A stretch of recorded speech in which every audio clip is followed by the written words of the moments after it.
A situação do Bolsonaro, que já está muito ruim, está insustentável, deve piorar aí nos próximos dias. Por quê? Vamos lembrar o que aconteceu na semana passada com um arquivo vivo do governo Bolsonaro que está preso há muito tempo, há mais de 100 dias, Anderson Torres. Anderson Torres forneceu senhas de arquivos que ele tinha na nuvem, ou seja, em servidores aí por aí afora, para a Polícia Federal. Após fornecer essas senhas, o Anderson Torres pediu a soltura dele. E começou a falar que estava depressivo, que está com depressão, que chorava muito e tudo mais. A soltura dele foi negada. Após a soltura dele ter sido negada, a Polícia Federal descobriu que uma das senhas, talvez a mais importante que a Polícia Federal queria, que era do celular dele, que ele esqueceu nos Estados Unidos, estava errada. Aí ele meteu um migué, falou que não, é que o advogado falou que o Anderson Torres está tomando muitos remédios, porque ele está com depressão profunda. E aí ele não lembrou da senha, deve ter colocado a senha errada por conta disso. Sem problema, gente. Deu senha nova? Não. Aí, mas em vez disso ele falou, olha, então por favor soltem o Anderson Torres, que aí ele não vai mais ficar em depressão. Aí quem sabe ele não lembra de tudo. Bom, olha, você meteu um migué desse pra cima do Alexandre de Moraes em maio de 2000... Abril, né? Era abril ainda, final de abril. Em abril de 2023 você tem que ser muito, mas muito otário. Muito trouxa. O Anderson Torres aconteceu, o pedido de soltura dele foi negado e ele segue preso. Só que a situação dele piorou ainda mais. Por que que piorou? Porque enquanto ele está preso aí resistindo a delatar, foram presos outros 6 comparsas do Bolsonaro. Entre eles, o maior homem-bomba. Aí eu vou falar o maior, 10 vezes mais que o Anderson Torres, 100 vezes mais que o Anderson Torres, que é o Tenente Coronel Cid, que era o ajudante de ordens do Bolsonaro. O Tenente Coronel Cid, esse sim é um arquivo vivo, ele sabe de absolutamente tudo. Não há nada, praticamente, que o Tenente Coronel Cid não saiba, a não ser o que o Bolsonaro fazia em pessoa sem estar ele ao lado. Mas ele geralmente estava ao lado, quase 24 horas por dia.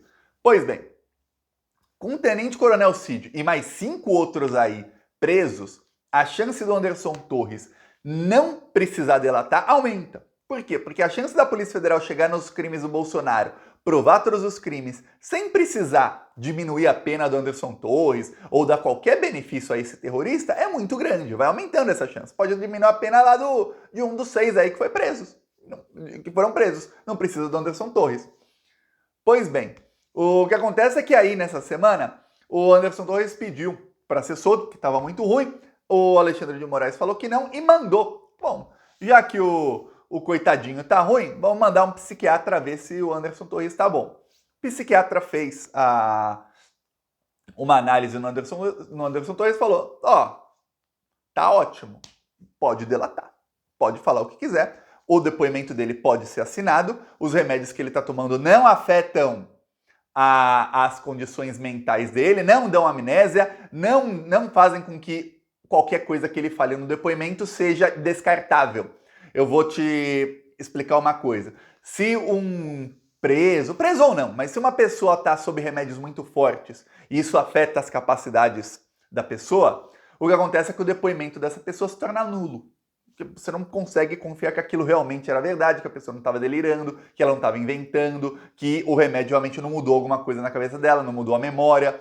Saiba, isso é provado, assim, psiquiatras e estudiosos sabem disso, que quando você acessa uma memória, imagina no seu computador ou no seu celular, tem lá uma foto, um arquivo. Você abre o arquivo, lê o arquivo, né, ou vê a foto e fecha o arquivo. Quando você acessa uma memória dentro do seu cérebro, não é como se você só visualizasse. Toda vez que você acessa uma memória dentro do seu cérebro, essa memória está passível de ser editada por você mesmo dentro do seu próprio cérebro. É por isso que tem até estudos que mostram que é possível você plantar uma memória na cabeça de alguém. Eu lembro que eu via na Netflix, tinha um programa que era só sobre isso. E aí eles plantavam a memória, a pessoa realmente começava a lembrar um negócio que nunca aconteceu. E aí depois falava, não, a gente fez ali com você, a gente plantou, a pessoa, caramba, mas não aconteceu mesmo. Pois bem, no caso do Anderson Torres, ele não tá tomando remédio nenhum, ninguém tá tentando plantar memória na cabeça dele, ele só tem que falar o que ele sabe. O psiquiatra falou, tá bom para delatar. O Anderson Torres percebeu, isso saiu na mídia ontem, o seguinte, com a prisão dos outros 6, se ele não delatar agora, depois talvez seja tarde. Por quê? Porque e se o Bolsonaro é preso hoje? Se o Bolsonaro é preso amanhã? E se é preso semana que vem? Alguém vai querer delação de Anderson Torres? Não vai querer? Eu tô nem aí pra Anderson Torres. Se ele delatar, eu falo, Alexandre, rasga, jogue no lixo a delação dele. Já tá preso o chefão. Estão provados os crimes do chefão, não precisa mais da palavra do Anderson Torres.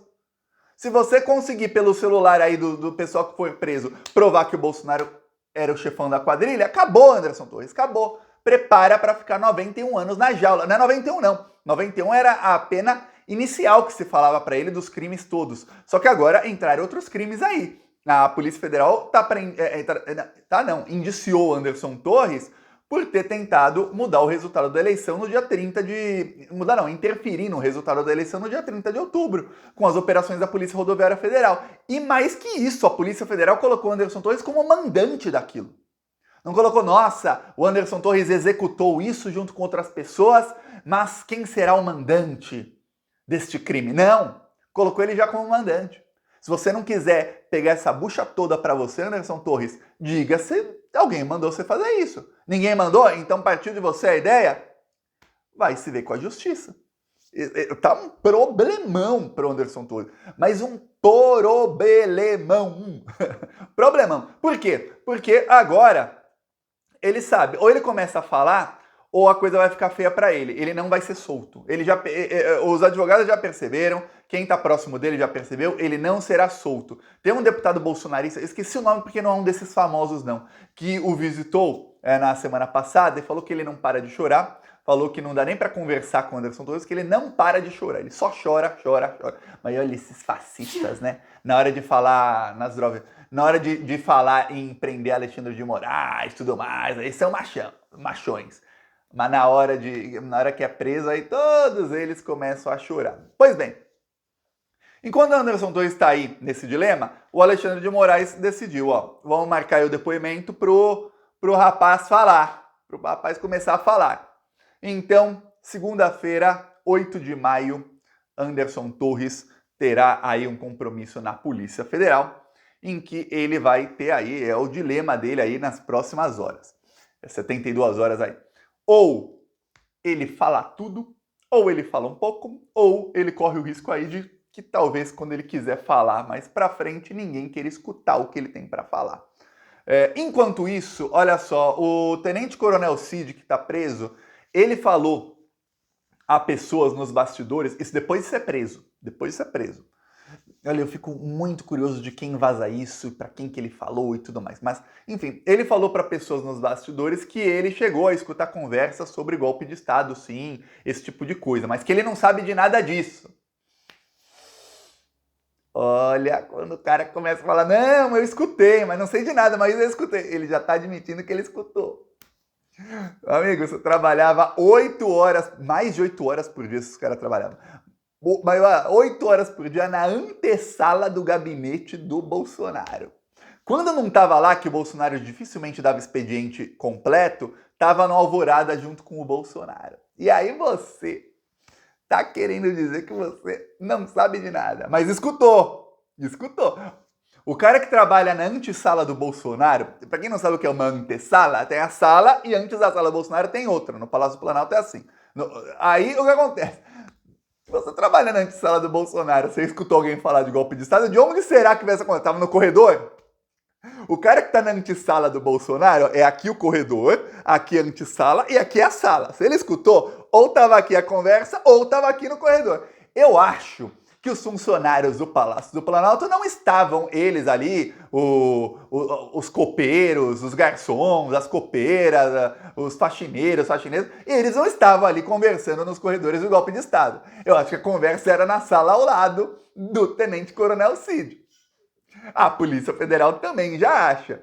Agora, apareceu o áudio, apareceu ontem, ainda não foi divulgado o áudio, mas já se sabe que tem no celular do Ailton Gonçalves, que é aquele que falou que sabe quem é o mandante do caso Marielle, aquele que era o 01 do Bolsonaro, em que ele diz para o Tenente Coronel Cid, vamos continuar a pressão no Freire. Freire, no caso, é o general Freire, que era o então comandante do Exército. Ele não fala, eu vou continuar a pressão no Freire. Vamos continuar a pressão no Freire. Veja bem, o Ailton fala para o Cid, Ele não fala, vamos iniciar, vê como o verbo é importante. Ele fala, vamos iniciar a pressão. E ele não fala, eu vou. Ele fala, nós vamos continuar. Ou seja, o tenente-coronel Cid já estava pressionando o chefe do exército a invocar o artigo 142 e a dar um golpe de Estado e prendeu o Alexandre de Moraes. Isso era parte tá no áudio, prender o Alexandre de Moraes. E na casa dele prendê-lo. Militares prendê-lo na casa dele. Não aconteceu, aí quem está preso agora são eles. Mas, quando você tem isso, você tem essas tratativas, isso já começa a ser divulgado, o que acontece? Como é que passa um turbilhão na cabeça dos que estão presos? Por um lado, eles acreditam, isso passa na cabeça de todos esses pessoais, desses pessoais, é fogo, hein? Às vezes a concordância mandou um abraço aqui pro Thiago. Desse pessoal, passa na cabeça de todo esse pessoal que está preso o seguinte, quando vai delatar ou não. Eu estava lendo estudos nas últimas semanas, que eu citei aqui um estudo faz algumas semanas, de como é que fazem para, quando tem muita gente, um delatar o outro, né? Como é que a polícia faz, estratégias que eles têm. Tá, e aí o que acontece é o seguinte, a polícia sabe que passam na cabeça da pessoa que vai presa algumas coisas. A primeira é que eles têm sempre a esperança de que vai chegar alguém e vai salvá-los, quando eles estão numa quadrilha grande. E por isso, na primeira hora, geralmente não se delata. Se há esperança do criminoso ser salvo, ele não vai falar tudo. A segunda é que muita gente acha, não, se eu delatar fulano, quando são muitos crimes cometidos numa organização criminosa, fulano sabe de outras coisas de mim, ele vai me ferrar em outras coisas. Aí, eu delato o cara pra diminuir minha pena nesse crime aqui, só que ele vai me delatar num outro crime lá, colar, que aí eu vou me ferrar de verde e amarelo. Então, a polícia sabe disso. Agora o trabalho dos delegados está sendo o quê? E não tenha dúvida de que vai ser isso nos próximos dias. Convencer um dos 6 a falar. Quando o primeiro começar a abrir o bico, os outros 5 vai começar uma corrida. A corrida é o seguinte, os outros 5 do Anderson Torres também, viu? São 7 agora na corrida. Quem fala mais e quem fala antes. Porque se prender o Bolsonaro, a Polícia Federal já não quer mais ouvir muito deles, não. Não vai mais querer ouvir. Eu sei que o Bolsonaro é o chefe da quadrilha. Você, qual é a sua opinião? Opinião aqui. Bolsonaro é o chefe da quadrilha ou não? Pois bem, você acha mesmo que a Polícia Federal não vai conseguir nenhuma prova cabal contra o Bolsonaro para prendê-lo, ou que já não conseguiu? Eu tenho certeza que já conseguiu. E não vou nem falar desse áudio, tem outras provas no celular do Cid. Tem outras provas que a Polícia Federal já tem nesses 3 meses e meio aí de investigações. Mas, 4 meses, né, vai fazer agora, também em maio. A minha cabeça ainda tá em abril. Tá, 4 meses aí, também em maio. Tá, não vai precisar de delação. É agora ou nunca, meus amigos. Amigos não, porque eu sou amigo de fascistas. Agora ou nunca, fascistas. Ou delatam o chefão da quadrilha, ou vai todo mundo pegar uma pena gigantesca, porque vocês não vão ter nenhum benefício da justiça. Então, Anderson Torres é bom ele parar de chororô, parar de nhenhenhê, parar de mimimi e começar a abrir o bico. Vou falar, já tá chegando no momento que eu, Thiago, eu tô torcendo para que não delatem. Se ficarem de bico calado, eu acho até melhor, viu? Se abrir o bico, eu dou risada. Se não abrir o bico, eu dou risada também, viu? Porque aí fica todo mundo junto. Não queriam... Olha, esse pessoal é profeta. Eu lembro deles falando todos #fechados com Bolsonaro. Mas olha, a minha mãe, se ela estiver assistindo o vídeo, beijo, mãe. A minha mãe sempre falava, Thiago, desde que eu sou pequenininho, se você falar muito uma coisa, você vai atrair isso. Aí eu falava, tá, ok, não acreditava muito, mas não desacreditava. Quando eu vi o pessoal todo dia, fechados com Bolsonaro, fechados com Bolsonaro, #fechados com Bolsonaro, eu falei, acho que a minha mãe tá certa, vai acabar todo mundo fechado com Bolsonaro, não do jeito que eles estão imaginando, vai acabar fechados numa cela. Tá chegando o dia, vai estar todo mundo fechadinho com o Bolsonaro. Os outros já estão fechados. Só falta fechar o Bolsonaro com eles. Ó. Calma, gente. Falta pouco. O dia D e a hora H estão chegando. Eu vou falar, já vai preparando você aí, a sua gelada aí, o seu drink de comemoração, seja um suco, ou seja um vinho, um champanhe, uma cerveja. Vá preparando, viu? Já põe aí na geladeira para gelar, que a gente não sabe se é hoje mais tarde, se é amanhã, se é depois de amanhã. Tá chegando. A última vez que eu falei com essa empolgação toda, ó, tá chegando a prisão de alguém, eu lembro, o Queiroz foi preso 2 dias depois de eu falar isso. Eu lembro muito bem disso, viu? Foi em 2020 a prisão do Queiroz. Aliás, outra que tá chegando é do Carlos, viu? Eu não sei quem vai antes, se é o Carlos ou o Jair. Prepare! Eu peço a sua inscrição no canal e seguiremos aqui na luta contra essa corja maldita. Falou!